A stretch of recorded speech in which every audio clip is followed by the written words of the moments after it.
우리가 지난달 사실은 이제 부처님 깨달음이 무엇냐 하는 주제에서 열애는 이것을 깨닫고 실현했다라고 말하는 세 가지 주제가 있잖아요. 그래서 그 주제를 하나로 꿰는 공부를 지난주 하다가 시간이 부족해서 지난주 드린 요 그림요. 요 그림과 관련한 이야기를 오늘 마무리를 하자라고 얘기했거든요. 뭐 저도 또 좀 생각을 해보니까 우리가 너무 그 전문적인 공부로 들어갈 일은 아니지 싶은데 하다 보니까 이제 너무 좀 전문적인 영역까지 깊이 들어가서 진도가 너무 안 나간다 생각이 좀 돼서요. 오늘 그동안 공부한 내용을 좀 잘 꿰어가지고 요 한 가지 주제를 마무리하고 이제 다음 달부터는 그 삼법인 연기 오온이라는 세 가지 주제 가운데 뭐니 해도 내 삶의 이야기, 내 삶에서 어떤 조건들에 의해서 괴로움이 생겨나서 자라나는가, 요런 그 삶의 이야기, 그러면 이제 대표적으로 윤회라고 하는 주제를 연기가 설명하거든요. 그래서 오늘 이제 요 지난달에 미뤄놓은 요 주제를 마무리하고 이제 다음 달에는 좀 재미있고 그러나 중요한 누구나 관심 가지는 이 윤회라고 하는 주제를 연기, 12연기와 관련한 경들을 통해서 좀 정확하게 알고 가는 그런 공부를 진행할 수 있도록, 그러니까 오늘은 요 한 가지 지난달에 미뤄놓은 주제를 마무리하도록 그래야겠습니다. 자, 일단 이제 부처님이 깨달은 법은 무엇일까라고 질문하면 참 답하기 어렵다. 그럴 때 경에서 보면 열애는 이것을 깨닫고 실현했다 라고 직접 말씀하시는 세 개의 경이 세 가지 교리를 꿰어준다 라는 걸로 부처님의 깨달음을 우리가 이해하자 이랬거든요. 자, 그럴 때 이제 첫 번째 보면 출현경에서는 열애가 깨달은 게 무엇냐라고 하면 삼법인이란 교리가 나타나죠. 그래서 재행무상, 재행계고, 재범유아. 요거 한국 불교에서는 재행무상하면 일체계고라고 번역이 되어 있죠. 근데 사실은 이게 원어로는 똑같아요. 그러니까 원어로는 삽바상카라 아니짜, 삽바상카라 두카라고 해서 똑같은데 이제 중국 사람들은 이제 번역을 할 때 이 반복하는 걸 좀 싫어한다 그러잖아요. 그러니까 재행무상하고는 똑같은 재행을 일체라는 말로 바꿔가지고 일체계고 이래 번역하고 있지만 원어는 같다. 그리고 재범무아. 자, 그런가 하면 이제 두 번째가 열애가 깨닫고 실현한 법에서 연기가 나오죠. 연기라는 건 어떻게 되나요? 연기가 그대로 그 경에서는 우리가 12연기라고 부르는 걸 연기라고 정의를 해요. 그래서 무명을 조건으로 행들이 있다. 그리고 행을 조건으로 식이, 식을 조건으로 명색이, 명색을 조건으로 유깁이, 유깁을 조건으로 촉이, 촉을 조건으로 수, 수를 조건으로 애를 조건으로 아니죠. 쉬가 들어가 있죠. 애를 조건으로 취를 조건으로 요를 조건으로 생을 조건으로 노사. 그리고 뭐 더 정확하게 말할 때는 이제 노사, 슬픔 비탄 고통 고뇌 절망이라는 게 이제 한문으로 말하면 수비 고우뇌 이렇게 이제 나타나죠. 정확한 표현으로는 생을 조건으로 노사와 수비 고우뇌, 그러니까 태어남을 조건으로 늙음 죽음, 슬픔 비탄 고통 고뇌 절망이 생긴다. 이렇게 일체의 괴로움 무더기가 자라난다. 이렇게 그 다른 표현으로 마무리가 돼요. 그래서 이제 연기는 사실은 생노사 수비고운에 이렇게 말하는 괴로움이 어떤 조건 관계에서 생겨나가지고 이런 모든 괴로움 무더기가 자라나는 것. 생겨나서 쌓이니까 커진다.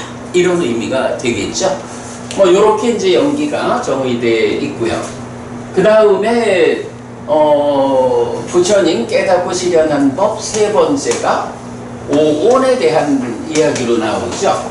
그래서 오온이니까 색, 수, 상, 행, 식 이렇게 나와요. 여기서도 복수였는데 여기도 복수를 써요. 그래서 이 색수상행식 오온이 이것이 세상의 법이다. 세상이라고 하는 범주에는 사실 이제 경에서 이렇게 말하는 거는 100% 이런 개념을 연기를 말할 때도 이 조건 관계가 100% 조건 관계다라는 것을 우리가 전제되어야 교리의 틀이 쓰거든요. 마찬가지 색수상행식 이 5가지가 세상의 법이다 라고 말할 때는 세상이라고 하는 범주에는 요 5가지밖에 없다. 이런 의미를 보고요. 그래서 깨닫고 실현한 법으로는 이게 세상의 법이다 라고 하는데 같은 경에서 이제 꽃경이라는 경이죠. 이 색수상행식에 대해서 요런 설명을 해주죠. 항상하고 안정되고 영원하고 변하지 않는 것. 오온 하고 무상하고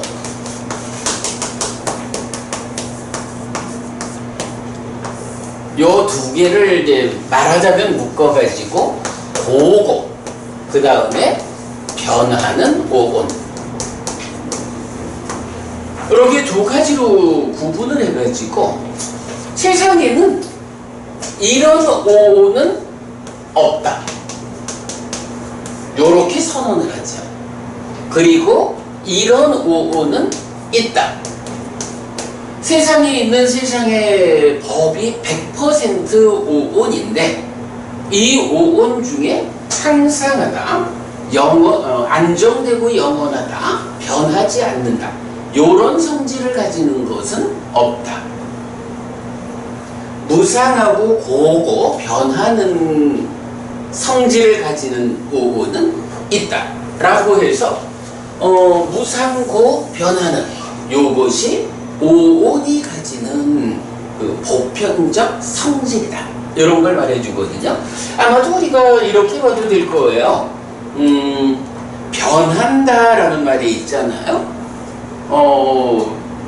변한다라고 할 때 우리가 보통 이제 뭐 신두교 이쪽에서 쓰는 말로 그 아뜨만이란 말이 있잖아요. 이 아뜨만이라고 하는 게 원래 그게 뭐 창조주 하나님 브라흐마의 분신이어서 창조주의 특성 상락아정이라는 특성을 그대로 가지고 있는 분신이란 말이죠. 그러면 이런 성질을 가지는 아뜨만이 변할 수 있나요? 변할 수 없는 거거든요. 그래서 변하지 않는 이라는 말은 사실은 그대로 아가 되는 거예요. 그러면 여기서 변하는 건 뭐예요?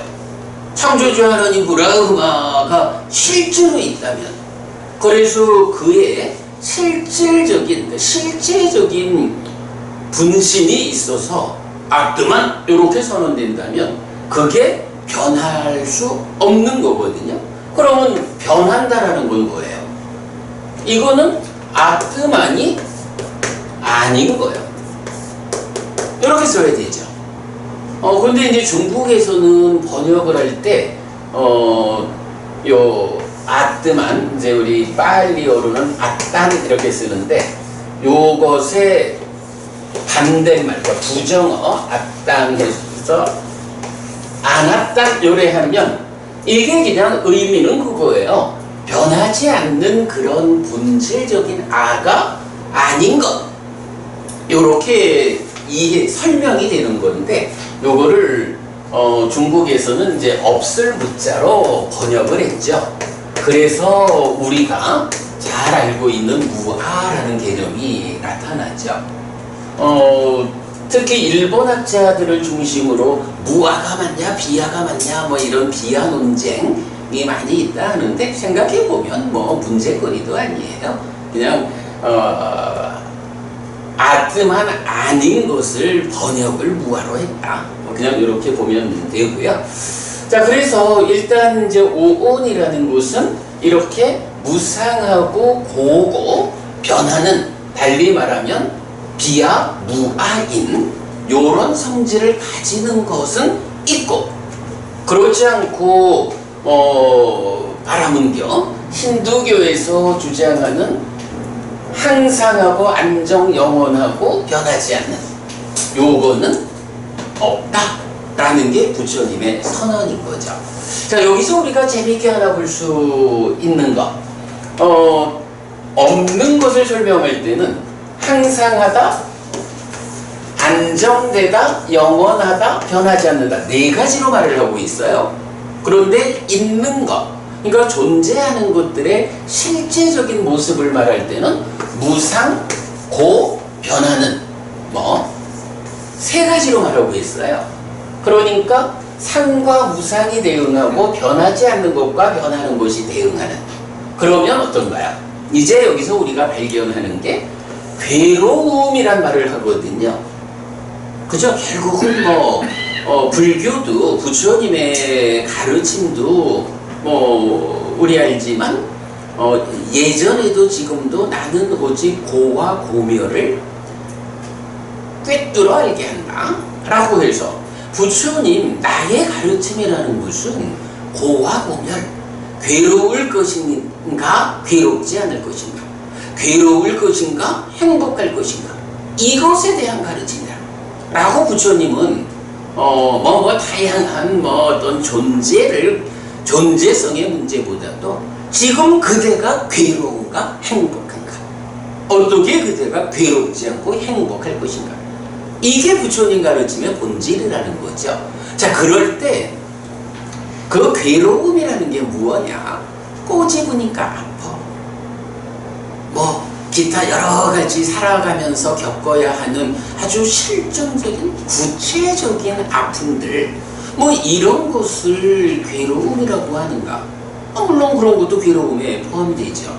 그러나 근본적으로 괴로움의 의미는 여기서 우리가 알 수 있죠. 예, 상과 무상이 대응하고 변하지 않는 것과 변하는 것이 대응할 때, 고에 대응하는 것은 안정과 영원이라는 두 가지 측면이거든요. 이제 어떠한 것이 있는데 그것이 안정되고 영원하다 라고 하면, 즉 어떤 것에도 영향받지 않고 자기 존재 상태가 그대로 유지되는 가운데 영원히 간다는 거예요. 이런 성질을 가지고 있으면 그거를 뭐라고 부를까? 해보고, 어쨌든 거기서 이런 안정과 영원이라는 성질의 반대 개념을 두 개를 묶어가지고 고라고 부르고 있거든요. 그러면 여기서 우리가 부처님 나는 오직 고와 고멸을 말한다 라고 하는 이 고라고 하는 것, 우리가 보통 괴로움이라고 부르는 그것의 근본적인 의미를 알 수 있게 되죠. 고라고 하는 것은 안정되지 않고 영원하지 않은 것. 어떤 형태로든 내가 지금 관계하고 있는 다양한 조건들의 영향을 받아가지고 흔들린다는 거예요. 이 존재 상태가 잘 유지되어 가지 못한다는 거예요. 뭐 이런 거예요. 아니 예를 들어서 회장님 안 그럴까요? 우리가 한 30년쯤 전으로만 돌아가서 그때 정도의 몸으로 그때 정도의 그 활력을 가지고 살아갈 수 있다면 참 좋을 거예요. 그 상태가 우리 30대쯤에 그 상태가 안정되게 유지되어서 영원히 지속되고 특히 이제 미용에 대해 관심이 남성보다는 여성이 더 많은데 사실은 우리 원장님도 그러지 않을까요? 한 30대나 아니면 조금 더 해서 20대나 요럴 때의 모습이 흔들리지 않고 영원히 유지된다. 그보다 좋은 게 없죠. 근데 그게 잘 안 돼요. 왜 안 되냐 하면 항상한 성질이 있으면 이렇게 될 텐데 무상하다라고 하는 것 때문에 이러지 못한 거야. 무상하다는 게 뭐냐? 다양한 조건들이 결합해서 결과를 만드는 이치다. 이런 걸 이제 우리가 알고 있잖아요. 그래서 괴로움이라는 게 무엇입니까? 하면 안정되지 못하고 영원하지 않은 이런 것이 고의 기본적 의미다. 그러면 우리 이 부분 어떻게 봐야 될까요? 안정과 영원. 안정되고 영원한 요거는 하나로 말하면 뭐라 할까요? 고의 반대말 되겠지 요게 락이라고 번역되는 거죠. 그래서 보통 즐거움이라고도 하고 행복이라고도 하는, 부처님은 고와 고멸, 즉 락을 가르치는 분이다. 이제 이렇게 설명할 수 있죠. 어쨌든 이제 보면 열애는 이것을 깨닫고 실현했다라고 말하는 세 개의 경에서 알려지는 세 가지 개념이 이렇게 삼법인이고 연기고 오본이다 라는 걸 볼 수 있어요.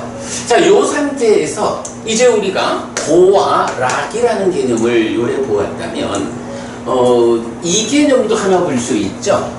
삼법인이 말하기를 재행무상 이랬고 재행계고 그랬고요.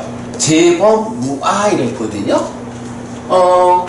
이 두 가지는 행이고 하나는 법이야. 요 차이가 뭐라 했죠? 우리 기억하시죠? 세상에 있는 세상의 법들 이래 있는데 그거를 일단 행이라고 표현을 했겠죠. 그리고 법이라는 것을 말할 때 법은 행에 포함되지 않는 어떤 거가 더해져 가지고 행과 다른 더 포괄적인 이렇게 말해지거든요. 그래서 법이라는 것이 행 더하기 열반이다. 요걸 이제 우리가 지난번에 공부를 했어요. 그러니까 세상이라고 하는 것이 뭐냐 하면 사실은 중생들의 영역이다. 중생들의 삶의 영역을 세상이라고 한다라고 우리가 보았죠. 그래서 이제 행과 법이라는 것을 말할 때 법은 행이라는 거에다가 행에 포함되지 않는 열반, 이렇게 이제 포괄적으로 세상 안에 있거나 세상 밖에 있거나 어쨌든 있는 거는 모두를 말하는 게 법이고, 거기에 세상에서 벗어나 실현되는 열반이 있다. 이렇게 말하거든요. 자, 이럴 때 이제 우리가 이 열반을 어쨌든 부처님은 나는 고와 공멸을 말한다 라고 하셨으니까 이런 느낌, 괴로울 것인가 행복할 것인가, 이런 느낌의 관점에서 보자면 우리가 지난번에 그 삼법인에 따르는 보충경전 열반경에서 보았지만 열반은 락이라고 이어보는 자, 이런 표현이 있었죠. 열반은 이게 락이요. 그러면 열반은 락이다 라고 말할 때 앞에서도 100%라는 조건관계를 가지고 있었잖아요. 여기 열반은 락이다 라고 하는 이것도 사실은 100% 락인 거예요. 요런 것을 좀 우리가 하여간 이해하자고요. 그러니까 동의하면서 넘어가 보자고요. 그러면 열반은 이렇게 100% 락이야. 그러면 행이라는 것은 어떤가요? 행은 고라고 말을 하고 있죠. 모든 행들은 고다 이렇게 말하죠. 그럼 이 재행계고라고 하는 요거는 100% 괴로움인 것 요렇게만 말한다 라고 보면 또 곤란하겠죠. 왜냐하면 열반과 열반 아닌 거 이래 됐을 때 열반이 100% 행복이라면 이것과 반대되는 것은 조금이라도 괴로움이 있으면 이것은 뭐예요? 열반 아닌 거죠. 이렇게 봐야 되죠. 그래서 재행이 무상한데 그 이어가지고 재행은 개고다라고 말할 때 이 고는 완전한 행복이 실현되지 않아서 요만큼이라도 괴로움이 남아있는 상태. 요거를 재행계고 이렇게 말한다라는 것을 볼 수 있어요. 여기서 지금 제가 한 가지 이야기를 안 하고 있어서 조금 말하기가 불편한데 이제 그게 뭐냐 하면 색수상행식 오온이 있잖아요. 여기서 행이라는 것은 5가지 중에 하나라고. 그런데 조금 이따 우리 더 얘기를 하겠지만 이 5가지 중에 하나인 행들이 있는가 하면 삼법인에서 말하는 모든 행들은 무상하다, 고다라고 할 때 요거는 이게 그대로 오온, 이 색수상행식 오온을 대표해서 포괄해서 쓰는 말이다. 이제 이렇게 보아야 하는 먼저 그런 관계 좀 있어요. 자, 그래서 우선은 우리가 요런 그 부처님 깨달음이 삼법인과 연기와 오온이 세상의 법인데 그 법에는 오온이라는 세상의 법에는 이렇게 상하고 안정되고 영원하고 변하지 않는 건 없고 무상고 변하는 것은 있다. 그래서 괴로움이라는 게 무엇냐? 안정되지 못한, 영원하지 않은 그런 불만족의 상태를 고라고 말한다. 그래서 락은 안정과 영원이라는 이 상태가 확보되면 그 100% 안정과 영원의 상태가 확보된 거, 그런 상태는 열반이다. 이렇게 돼요. 자, 요걸 놓고 우리 책을 한번 보겠습니다. 56쪽 한번 보시죠.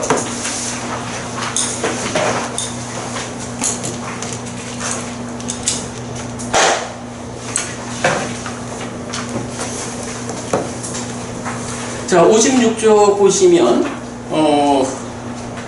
땅 타타가또 아비삼부짜띠 아비사메띠 열애는 이것을 깨닫고 실현했다의 용례로 열애들의 출현이나 출현하지 않음을 원인으로 움직이지 않는 안정되고 확실한 원리 사실로서 삼법인과 연계가 있다. 그리고 세상에 있는 세상의 법은 오온이다. 이제 이 부분 지금 설명드린 거죠. 자, 이랬을 때 이제 삼법인과 연기는 열애의 출현 여부와 관계없는 원리다.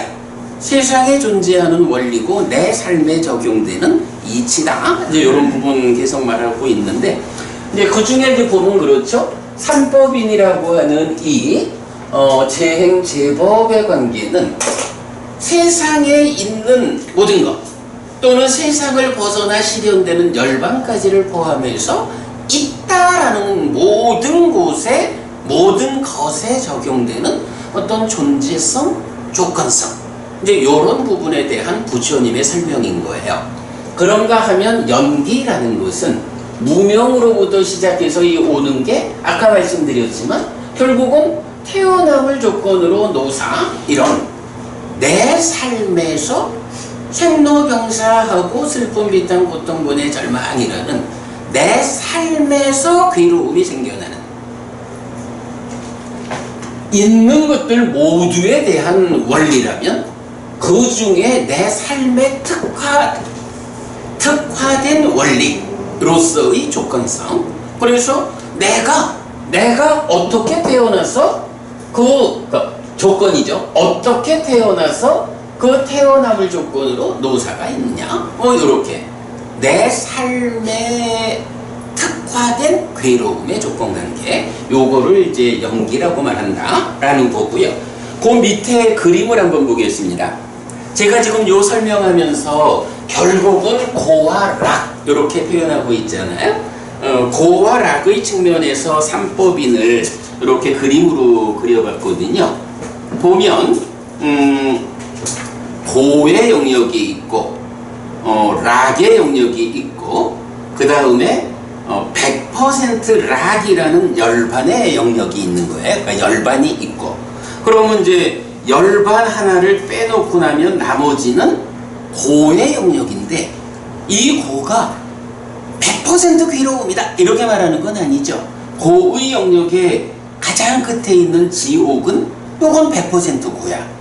그런데 지옥 이후 축생, 아기, 인간, 천상이라고 하는 요 중생으로의 지옥이 제외된 네 가지 존재 상태, 여기는 얼마의 괴로움과 얼마의 행복이 섞여 있느냐, 요런 고와 락이 혼재되어 있는 상태다.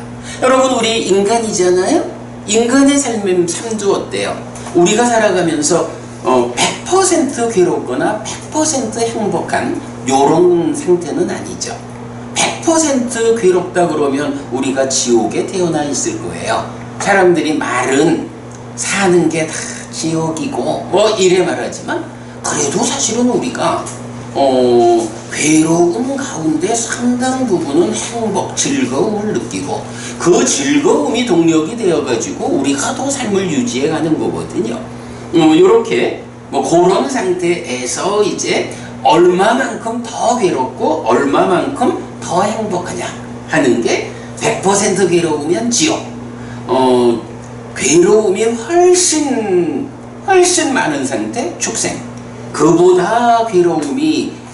그보다는 좀 적지만 괴로움이 많은 상태 악귀, 그보다는 더 올라서 가지고 그래도 보편적으로는 인간만 해도 사막처라고 하는 이 악처 중생들보다는 훌륭한 상태죠. 잘 모르겠지만 그렇게 괴로움에 훨씬 더 치우치지는 않은 그런 존재 상태가 사실은 우리 인간의 상태죠. 인간으로 태어났다라고 하면 이제 우리가 그 정도 괴로움보다는 행복에 의해서 삶을 이끌 수 있는 동력이 확보되었다. 이런 관점으로 스스로를 이해하고 더 큰 행복을 지향하는 삶을 살아가는 거. 이제 이게 그러니까 인간이 사막처하고 다르다 할 거고요. 근데 그보다는 이제 천상으로 가면 괴로움은 훨씬 더 줄어들고 행복은 많이 늘어나고, 그러다가 깨달아서 아예 중생들의 삶의 영역, 세상에서 벗어나서 열반을 실현하면 그 열반은 100% 행복. 네, 요렇게 이제 그림을 그려놓은 거예요. 그럼 이제 요런 상태로 보면 어때요? 열반이 있고 나머지 고의 영역이라고 하는 것은 그게 행들의 영역, 이렇게 보면 되겠죠. 예, 고의 영역은 행들의 영역이고, 뭐 밑에 락의 영역 그래 있지만 요건 섞여 있는 건데 100% 락인 자리, 열반은 구분되는, 그렇게 보고요. 자, 거기서 한 장 넘겨 보겠습니다. 한 장 넘어가면 밑에 무상계가 있어요. 이제 무상이 무엇냐? 사실은 재행무상을 말하고 상한 거는 없고 무상한 거는 있다라고 하는데, 무상이 무엇냐라는 부분을 또 사실 우리가 잘 몰라요. 뭐 보통 말하기를 인생이 무상한 거요 이러면서, 사실은 그 인생 무상 이런 거는 굉장히 퇴폐적 관점에서 아주 그 삶에 대한 부정적 시각으로 말하는 거잖아요. 그런데 부처님이 말하는 무상은 그렇게 태보적인 부정적 관점에서 삶을 말하는 건 아닌 것 같아요. 그냥 우리 삶에 적용되는 원리가, 이치가 무상한 거다. 그러면 이 무상하다라는 원리 이치를 우리가 어떻게 대응해가지고, 무상하다라는 것이 끌어가는 대로 조건에 휘둘려가지고 괴로움이 더 많은 삶으로 떨어질 거냐, 아니면 이렇게 무상하다, 조건들에 의해서 내 삶이 바뀌는 것이니 내가 인간보다 훨씬 더 좋은 존재 상태로 조건을 바꿈에 의해서 나아갈 수 있다, 이런 관점을 우리가 확보할 수 있죠. 그래서 무상이란 말 자체는 그냥 그런 원리, 이치로 있을 뿐이지 거기에 어떤 퇴보적, 부정적 관점이 들어있는 건 아니다, 이렇게 보아야 하는데, 그럴 때 이제 이 무상계에서는 상카라, 요게 행들인데, 유위에서 형성된 것들은 참으로 무상해서 생겨나고 무너지는 성질을 가졌다. 생겨남을 원인으로 소멸한다. 그들의 가라앉음이 행복이다 라고 말하거든요. 여기서 이제 행복이, 그들의 가라앉음이 행복이다, 요 부분을 우리가 봐야 해요. 행위라는 게 무엇입니까? 라고 하니 참으로 무상한 성질을 가져서 생겨나고 무너지는 거예요. 그러니까 생겨나고 무너진다는 게 뭐예요? 안정되지 못하고 흔들리는 상태다, 요거죠. 그런데 그래서 이제 그렇게 생겨나면 안정되지 못하기 때문에 생겨났다는 그 자체가 원인돼서 소멸한다. 모든 것이 그렇다. 그럴 때 그 무상하다, 생겨나고 소멸하는 이 흔들리는 존재 상태에서 그 흔들림이 가라앉으면, 흔들림이 가라앉는다는 게 뭐예요? 바로 안정되는 거고, 그 안정 상태가 영원히 지속되고, 이걸 말하죠. 그래서 그들의 가라앉음이 행복이다 라고 해서, 그러면 이 행복은 여기서 뭘 말하나요? 자, 무상한 것이 그러니까 행들이 무상하고, 그래서 거기에 뒤따라서 괴로움이 오는데, 이런 행들, 그러니까 무상하다라는 원리에 적용받지 않도록 이런 그 생겨나고 무너지는 그 성질을 가라앉혔더니 행복이다 라고 할 때, 이 행복이 뭐예요? 열반이 실현됐다, 열반의 행복이다, 이렇게 말하는 거죠. 무상계를 통해서 무상하다는 건 이런 성질인데, 바로 그 무상의 생겨나고 무너지는 이 흔들리는 안정되지 못한 상태를 수행을 통해서 가라앉으면, 가라앉았기 때문에 더 이상 그것 때문에 생겨나는 괴로움이 없게 되는, 네, 요것이 행복이다, 열반이다, 요런 그 정의를 이제 우리가 알게 됩니다. 자, 일단은 열애는 이것을 깨닫고 실현했다라고 말하는 세 가지 경을 그냥 포괄해가지고 이렇게 정리를 마쳤어요. 자, 그리고 나면 이제 여기서 한 가지를 좀 보겠습니다. 우리가 지난달 공부에서 하다가 만 공부가 있죠. 행이라는 것이 여러 군데서 발견되는 거예요. 지금 부처님 깨달음을 말하는 세 가지에도 삼법인에도 행이 있거든요. 재행 이래서 복수야. 행들이에요. 그런가 하면 연기, 12연기에도 무명을 조건으로 행들이 있다라고 해서 행들이 나오거든요. 그런가 하면 오온에서도 색수상, 행식 해서 행이 또 나오거든요. 세 가지 불교의 중심이 되는 부처님의 깨달음이 모두 행을 말하고 있는 거예요. 그러면 이럴 때 이행이 같은 것인가? 이 부분을 보아야 하죠. 100% 동일한 것을 부처님이 이렇게 말씀하신 것일까? 아니면 행이라고 하는 어떤 일차적인 성질이 있는데 그 일차적 성질 위에서 세 가지 교리가 어떻게 잘 꿰어져 가지고 삶을 설명하냐? 꿰어지는 과정에 따라서 삼법인의 행과 연기의 행과 오온의 행이 차이가 있는 것일까? 네, 이 부분을 지난달 설명하다가 넘어온 거예요. 오늘 이제 그냥 시간도 많지 않으니까요. 그러니까 결론적으로 정리만 좀 해드리도록 이래 하겠습니다. 세상에 종교가 많잖아요. 근데 그 종교를 대표적으로 두 가지로 구분해 보자면 제 생각에는 이렇게 말할 수 있을 것 같아요. 하나는 창조주 하나님, 창조주라는 신을 말하는 종교가 있을 거예요. 그런데 부처님은 창조주 신에 대해서 말하지 않죠. 뭐 이런 건 없다라고 하지 창조주 하나님을 끌어와가지고 삶을 설명하지 않거든요. 그러면 부처님은 창조주 신 말고 어떤 것으로 삶을 대표해서 설명할까요? 부처님은 이제 부처님을 말하는 방법이 부처님은 업을 말하는 자다. 이렇게 표현을 해요.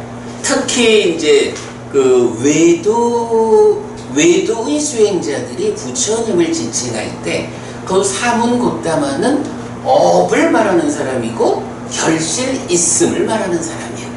이 두 가지, 업과 결실 있음, 요걸로 부처님을 대표하거든요. 그럼 이제 이게 무슨 말이냐 하면 창조주 하나님을 대표로 세우는 종교에서는 어때요? 나라는 존재가 태어난 것도 하나님의 뜻에 의해, 그러니까 하나님이 창조해서 생겨난 거야. 그게 태어난 거잖아요. 살아가는 동안은 어때요? 이게 내 마음대로 사나요?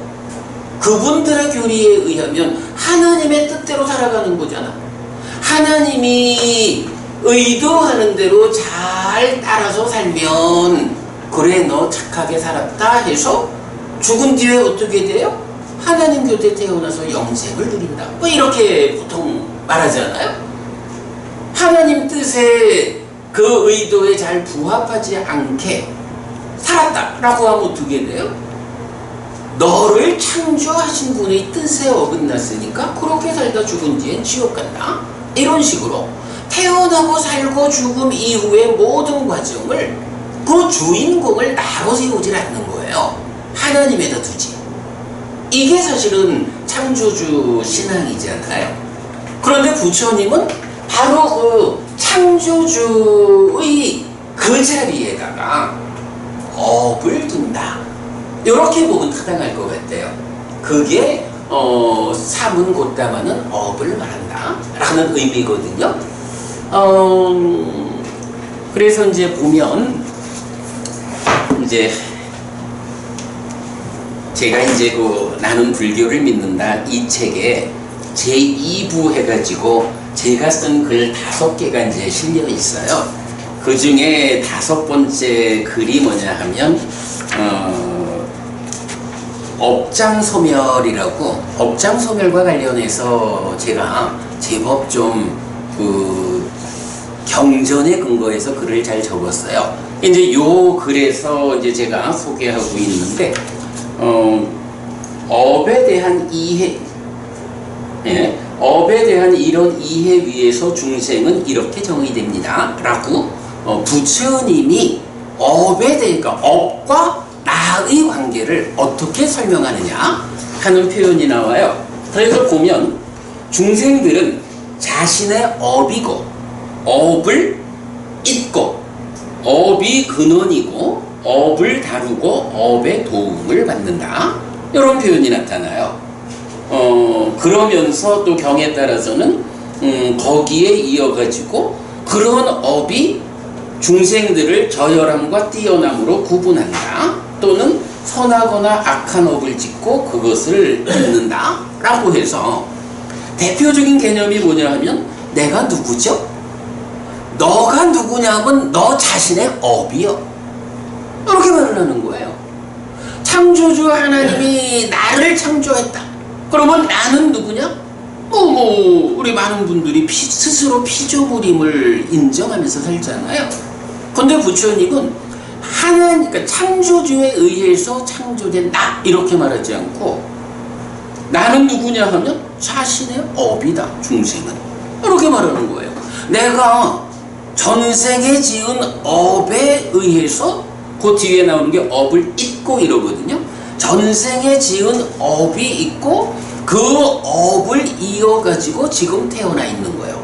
그러니까 내가 누구냐 하면 전생에 지은 업에 의해서 지금 태어났어. 그 전생에 지은 업을 이어가지고 지금 나라는 이름으로 살아. 이런 거고. 또 그게 태어난만인가요? 우리가 그래도 한 60년쯤 살았다라고 하면 이 몸으로의 삶도 지난 60년을 우리가 살아왔잖아요. 그 살아왔다라는 게 다 행위하는 거고 그 행위가 업이잖아요. 그러니까 전생의 업에 의해서 전생의 업이 자신이요? 그 업을 이어서 내가 태어났어. 하나님의 창조에 의해서 태어난 게 아니라 업의 힘에 의해서 태어났어. 그리고 지난 60년 동안 그 업을 지어가면서 금생에서도 나를 변화시켜가면서 살고 있어. 이렇게 표현되는 거죠. 뭐 다양한 이야기가 이런 뒤에 나옵니다만은 어쨌든 이렇게 그 업과 중생인 나의 관계를 부처님은 이렇게 정의하고 있다고요. 그러니까 이게 바로 유일신 종교에서 창조주 하나님이 하는 그 역할을 부처님은 그거 아니야. 어떤 제3자가 가진 권능에 의해서 내가 존재하는 게 아니고 나 자신의 삶, 내가 어떤 행위를 하면서 그 행위를 누적하면서 살아왔느냐에 따라서 태어났고 한평생 이렇게 스스로를 바꿔가면서 살고 있고 그러다가 몸이 무너지면 또 이 한평생 지은 업의 힘이 더해져 가지고 다음 생에 또다시 태어날 거예요. 이렇게 말하는 거거든요. 그런 점에서 이제 그 세상 사람들은 부처님을 부르기를 사문고따마는 업을 말하는 자다. 그리고 이제 이어서 업에는 결실이 있다라고 해서 결실이 있다는 게 뭐예요? 악업을 지으면 그걸로 끝나는 게 아니라 악업에 따르는 결실, 괴로움이라는 결실이 생긴다. 선업을 지으면 어떻게 되나요?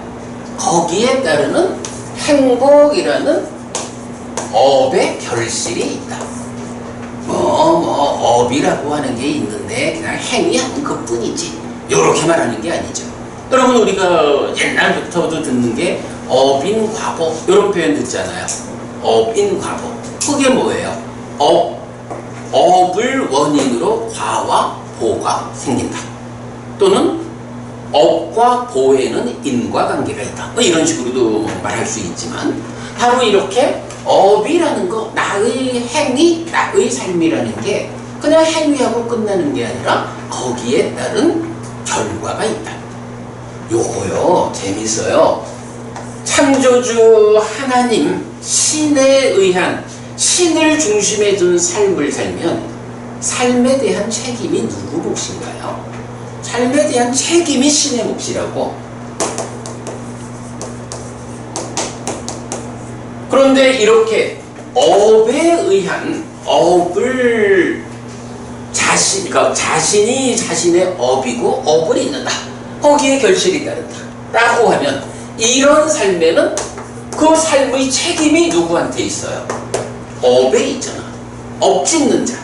즉 업 짓는 자인 내가 내 삶에 대한 책임을 갖게 되는 거죠.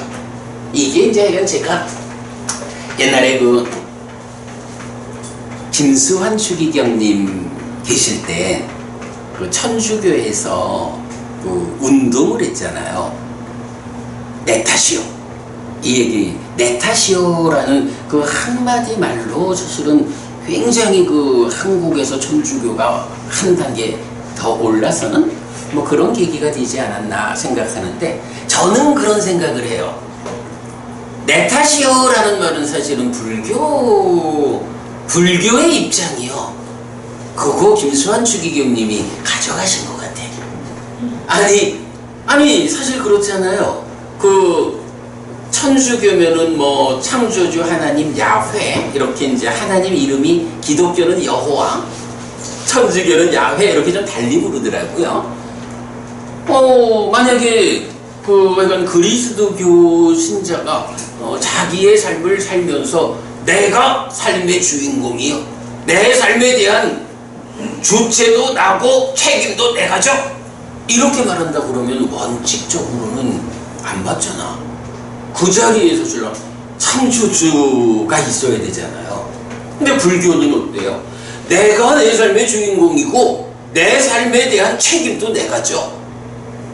내 탓이요! 라고 말하는 거, 이게 사실은 불교적인 입장이래야 되는데, 약간 김수환 추기경님이 잘 쓰셨어. 어쨌든 그래 됐죠. 어쨌든 그래서 이렇게 이제 불교는 삶의 중심을 창조주 하나님이 아니라 내 자신의 업에 둔다. 이 업에 결실이 있다. 결실이 있는 업을 삶의 중심에 둔다. 그렇기 때문에 말하자면 여러분들처럼 공부를 열심히 하는 업을 지어가지고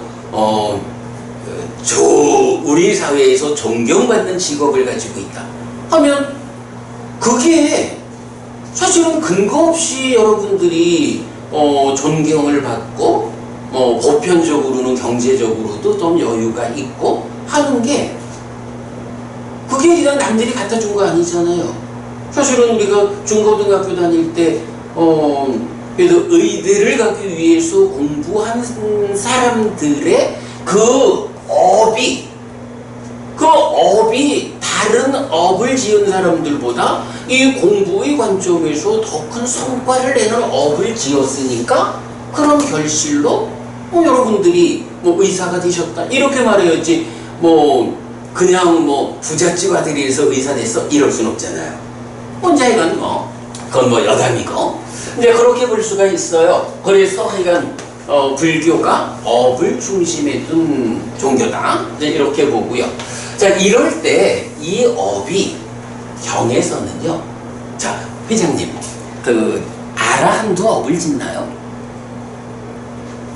이게 재밌는 질문이야. 아라한도 업을 짓나요?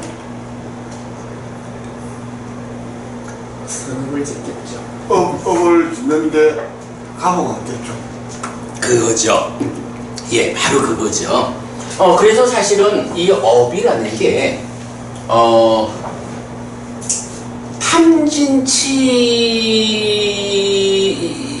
탐진치의 삶에서 짓는 업이 있어요. 그러면 이제 탐진치의 영향 위에서 업을 지으면, 탐진치가 강한 사람은 어떻게 해? 그것 때문에 악업을 지을 거 아니야. 악업을 지으면 괴로움이 생겨난다고요.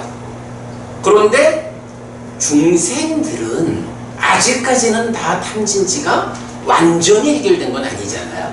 탐진치의 영역에 있기는 하지만 인간이라 해도 우리가 이렇게 공부하면 그래도 우리가 남을 해치는 삶을 살진 않잖아요. 형편껏 그래도 남에게 보탬되는 삶을 살고자 노력하고 이런 걸 뭐라 해요? 공덕을 짓는다 이러잖아요. 탐진치가 옅어져 가지고 아직 제로 상태는 아니어서 중생이기는 해도 그 탐진치가 옅어지는 만큼 선업을 짓는다고. 그래가지고 이 탐진치와 함께하는 삶을 유위라고 불러요. 요 유위가 이건 노자께서 말씀하시는 유위 무위하고는 구분해서 봐야 돼요. 불교에서는 유위가 탐진치 있음의 상태야. 탐진치 있는 삶의 상태를 유위라 하거든요. 이럴 때 이제 이 유위는 말하자면 탐진치가 얼마나 강하냐에 따라서 악업이라고, 우리 여러분 10악업 있죠? 10악업을 짓는 사람. 그런가 하면 비록 나만은 있어도 공부하는 사람들에 의해서 선업을 짓는다. 10선업 이래 되죠. 이렇게 짓는 선업을 공덕행 이렇게 말하는 거죠. 요런 업을 일단 유위에서는 져요. 그런가 하면 업에는 무위의 업이 있는 거예요. 무위의 업이 뭐야? 지금 회장님 말씀하신 바로 그거라고. 그러니까 탐진치 없는 상태를 무위, 요거는 정의가 돼요. 우리 저 상유타니까야 보면 무위 상유타 있잖아요. 아상카타 상유타. 거기에서 무엇이 무위인가 라고 부처님이 정의해 준다고요. 탐매 부서짐, 진해 부서짐, 치해 부서짐. 그래서 탐진치가 없는 상태가 된 거를 무위라고 부처님이 정의해 주거든요. 그리고 그 반대가 유위야. 그러니까 탐진치 있음. 이제 요런 건데, 그러니까 이 무위는 탐진치가 없는 상태에서 행위하는 거거든요. 그런 행위가 무위의 업인 거예요. 그래서 이게 이제 대표적으로 보면 마지막이니까야 117번이 이제 커다란 마흔의 경 노래 있잖아요. 대사십경이라고도 하는 거. 거기에서 보면 이제 이런 뭐 이제 8정도 뭐 이걸 다 말하지만 그 중에 이 업에 대한 이야기를 유위적인 업이 악업이냐 공덕을 짓는 선업이냐 아니면 번뇌의 영향에서 벗어난 공덕도 넘어선 어디냐 이렇게 나온다고. 그래서 이 무위는 말씀하신 대로 과보라는 개념이 없는 거야. 과보라는 것은 여기서 있는 거니까. 그래서 이런 무위의 업을 짓는 사람이 누구냐? 아라한이라고.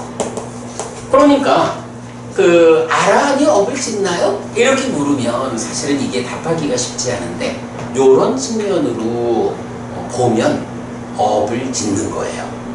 저기 김원장님, 그러면 이제 여기서 행이라는 말도 나왔거든. 공덕행. 지금 우리가 행을 보려 하는데 행이라는 말하고 업이라는 말하고가 어떤 용어가 범위가 더 넓죠?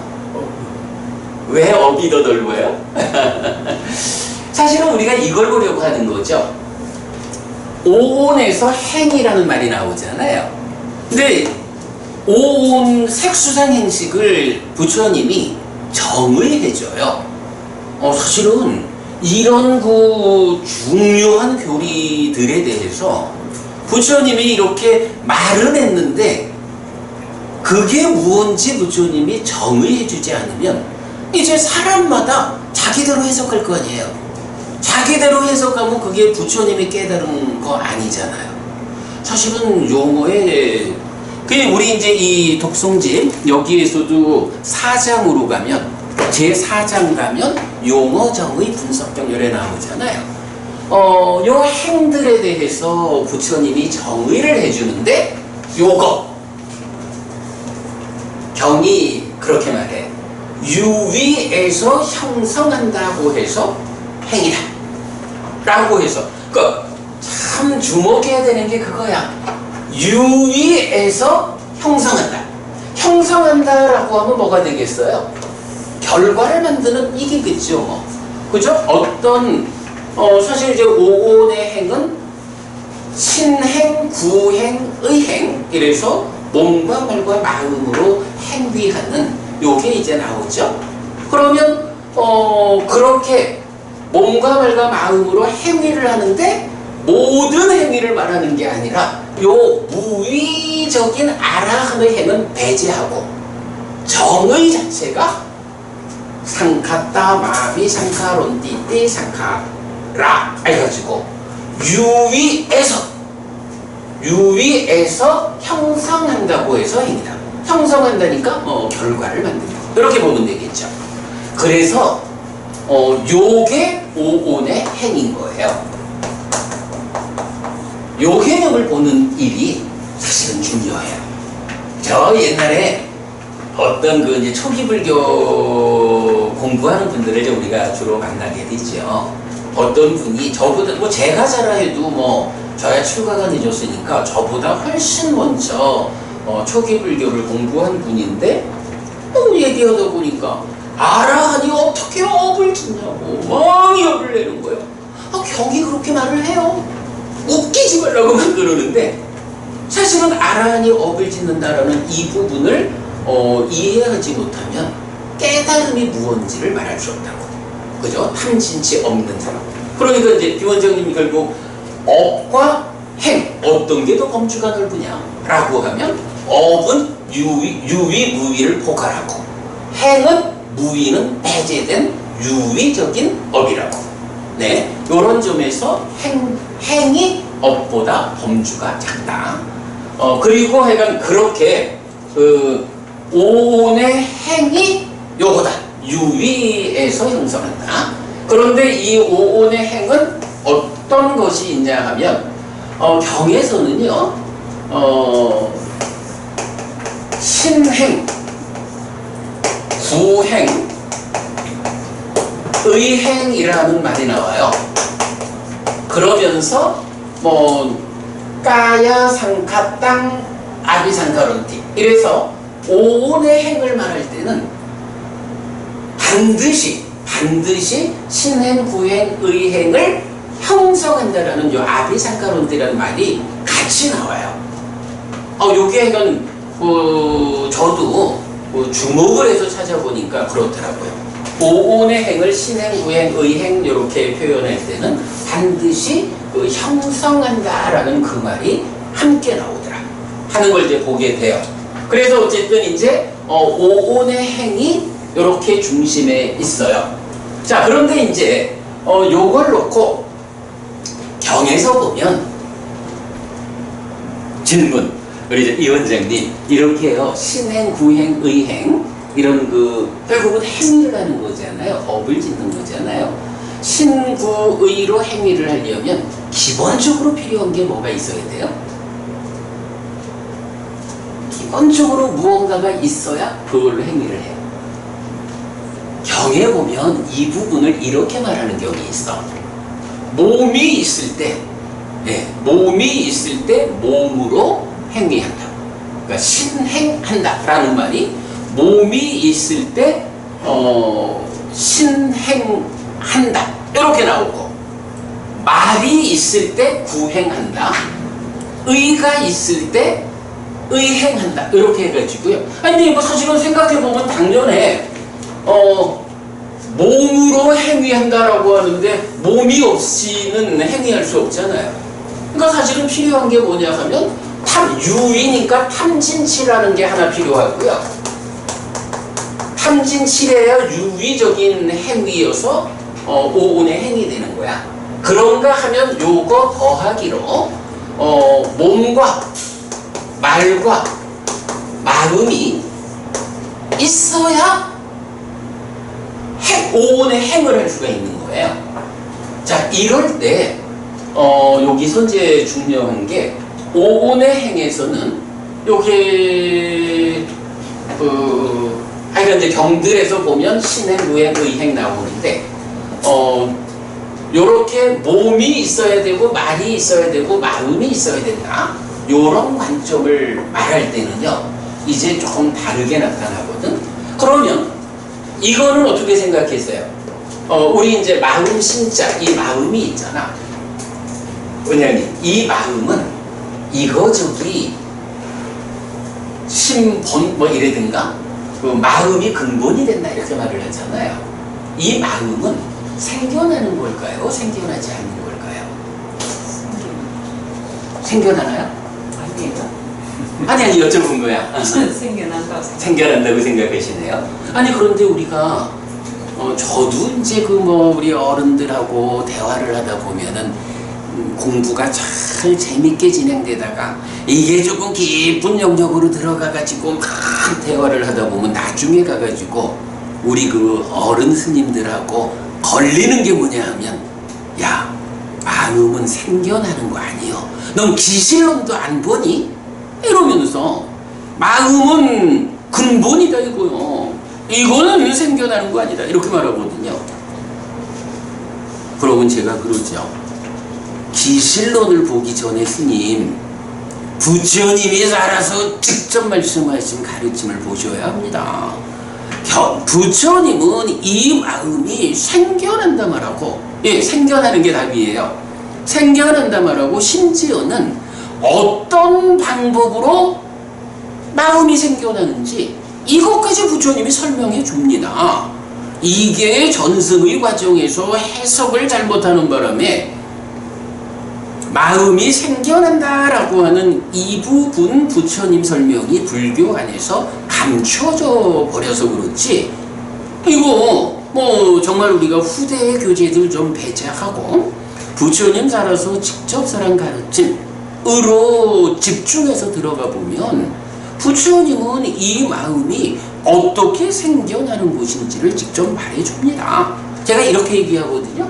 이제 연기에서 무명과 행들 나오잖아요. 무명을 조건으로 행들.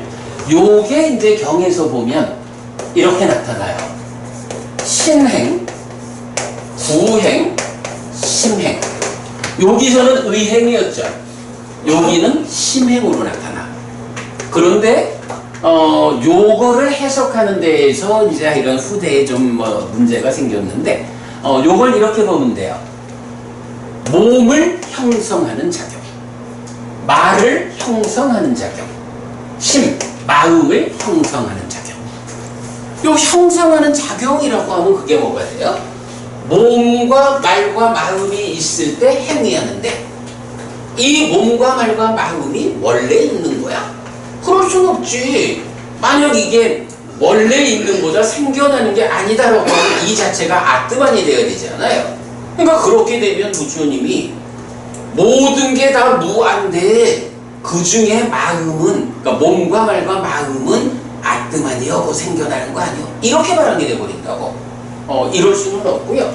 그래서 몸도 말도 마음도 생겨나는 건데 그 생겨난다라는 것을 연기에서 무명을 조건으로 몸과 말과 심이 생겨난다. 요렇게 정의를 해주고 있어요. 그래가지고 이제 뭐 우리 보면 몸은 들숨날숨이 그러니까 들숨날숨이 몸을 형성하는 작용이다. 숨 쉬고 있으면 몸이고 숨 끊어지면 고기 덩어리다. 요런 개념이죠. 윗닦아 윗자라가 구행이다. 윗닦아 윗자라 이렇게 생각이 내면에서 떠오르는 과정이 있을 때 말이 생긴다. 상과 수가 심행이다. 상과 수의 과정이 심을 형성하는 작용이다. 요렇게 이제 경은 정의하는데 후대에 하여간 심행은 상수라는 것을 심의 작용이 상수다 이렇게 거꾸로 해석을 하는 바람에 요거 말고는 어디에서도 부처님이 다른 방법으로 심이 생겨난다는 걸 설명을 안 하거든요. 근데 사실은 그럴 수밖에 없죠. 부처님은 이미 12연기라는 이 중요한 교리에서 마음이 이렇게 상과수의 과정으로 심이 생겨난다는 걸 설명해 줬거든. 후대의 제자들이 그걸 거꾸로 해석하는 바람에 없어져 버린 거지.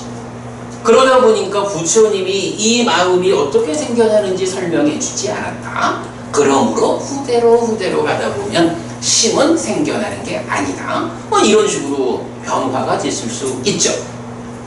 아무튼 이제 이 부분을 이제 바로잡으면 이렇게 들쑥날쑥으로 살아있어서 몸이 생겨나고 윗다가 윗자라로 생각이 떠오를 때 말이 생겨나고 산과 수의 과정에서 심이 생겨나고 그리고 여러분 지난번에 우리 그 심이라고도 의라고도 식이라고도 하는 이거 해서 마음은 동질성 위에 세 가지 차별성으로 보아야 한다. 요거 우리 제가 설명드린 적 있죠.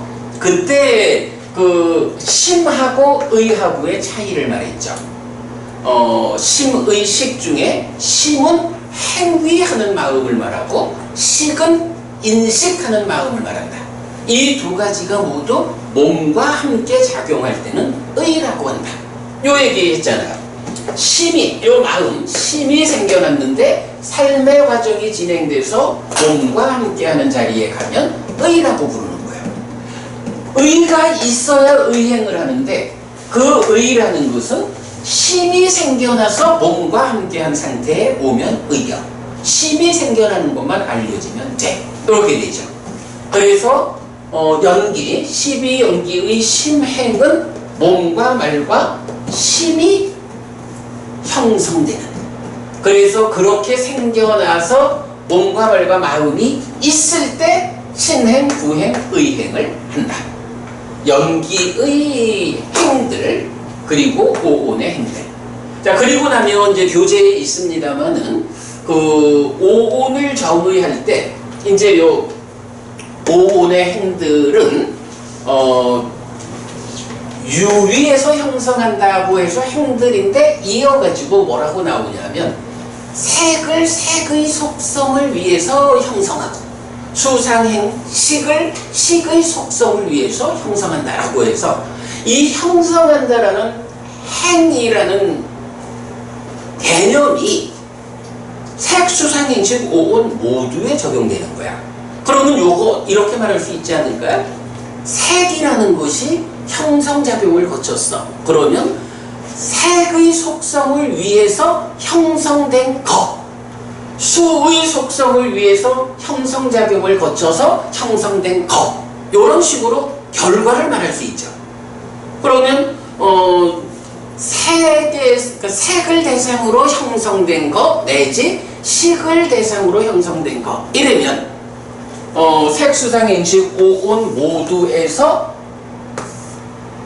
형성된 것들 이렇게 말하면 이것들의 그 형성된 결과를 말할 때는 색, 수상, 행식이란 말을 안 써도 되죠. 색에서 형성된 것도 수상행, 식에서 형성된 것도 결과는 다 행이잖아. 요렇게 자 연기 12연기에서 신구 심이 생겨나는 걸 설명했죠. 오온의 행에서 그렇게 생겨난 신구 심이 있을 때 몸과 그러니까 신구의가 있을 때 유위에서 형성하는 오온의 행이 작용했죠. 그러면 여기서 색, 수상행, 식의 식에서 형성된 것들이 생겨난 거죠. 그죠? 요 형성된 것들이 생겨났죠. 그러면 요거 오온이라는 측면에서 결국은 형성된 것들이라고 하는 요 한 가지 개념으로 통합되잖아요. 요거 어디 있어요? 요게 삼법인에서. 그러니까 삼법인에서는 재행무상 이러면서 모든 색에서 생겨난 행들 이런 식으로 구분해서 말하지 않는다고요. 그러나 지금 말씀드린 대로 그 5가지 모두가 통합되는 개념은 색에서 형성된 거, 수에서 이렇게 형성된 거라는 하나의 개념으로 통합된다고. 그거를 그대로 오온에서는 재행무상, 재행계고 이렇게 쓴다고요. 자, 그러면 결국 부처님 깨달음을 말하는 이 3가지 교리에서 모두가 행들을 말하고 있다고. 그러면 이 행들이 동일한 행일까? 차별적인 행일까? 오늘 우리 그거 이렇게 보면 다 설명됐죠. 예, 요런 설명이 이제 지난번 나눠드린 요 교재, 네, 요 그림이 그거를 말해주고 있는 거예요. 그래서 이제 밑에서 보면 번넷 번뇌와 무명, 이러니까 무명에 의한 탐진치 유위 상태죠.